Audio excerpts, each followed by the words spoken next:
flying back into the storeroom, crashing into the sacks that lined the wall. Her head smacked hard against a stone.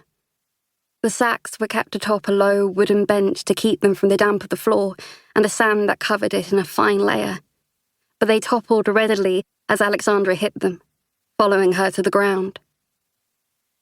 She lay there, like a discarded doll, dizzy and panting, surrounded by lentils and seeds and grain, and the first spill of blood.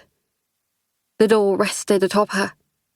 A dull, distant ache radiated from the wrist she'd fallen on. She turned her head painfully to the side. Her vision spun. Beneath the bulk of the door, she could see nothing but a patch of hazy, seed-scattered floor. For a moment, everything was still.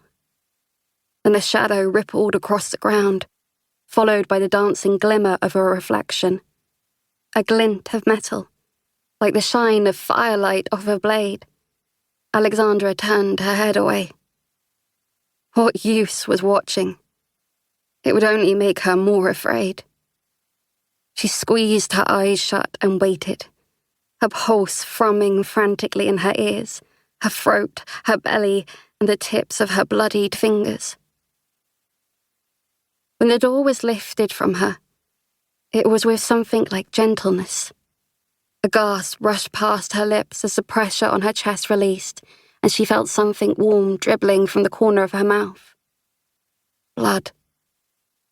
The taste was overwhelming as it began to carve a path across her cheek to drip from her jaw. The dull pain of her wrist flared and hardened. Broken. She was almost sure of it.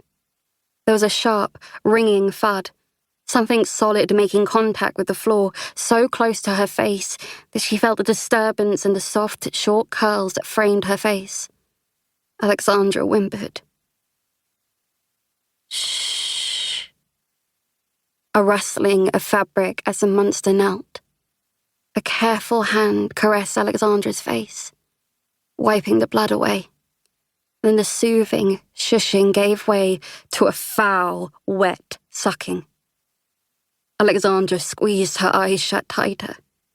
Her lips shaped the words of a prayer to Persephone. Lady of flowers, goddess of a spring Alexandra would not live to see through. The hand returned to her jaw, and Alexandra leaned wearily into the cool press of fingers. Another hand cupped her opposite cheek, so that her face was cradled, tenderly, between two palms. Please, croaked Alexandra. She was not sure what she was asking for, but the grip of fingers on her flesh tightened in response. They held her head in a sudden vice, then jerked it sideways. Alexandra thought she felt it when her neck broke. 1. Irene. Irene regarded the basket of plums with the same distaste she would have shown the rotting corpse of a rabbit. The individual fruits were perfect, plump, richly pigmented, unmarked, and identical. They could not have been on the doorstep for long. The morning dew was only just beginning to collect on their shining skins, and Irene couldn't help but watch a droplet mark a slow, inviting trail downwards. Despite herself, she inhaled, and the air was thick with their fragrance. Gods, again! Phoebe materialized at her shoulder without warning, a slender, serious wraith in her ivory chiton. Irene started, snatching her hands back from the basket of plums. She had barely registered herself reaching for them. I wasn't, she began guiltily. Phoebe hardly seemed to hear her. Her brow was furrowed, and her teeth worried at her lower lip as she leaned past Irene for a closer look.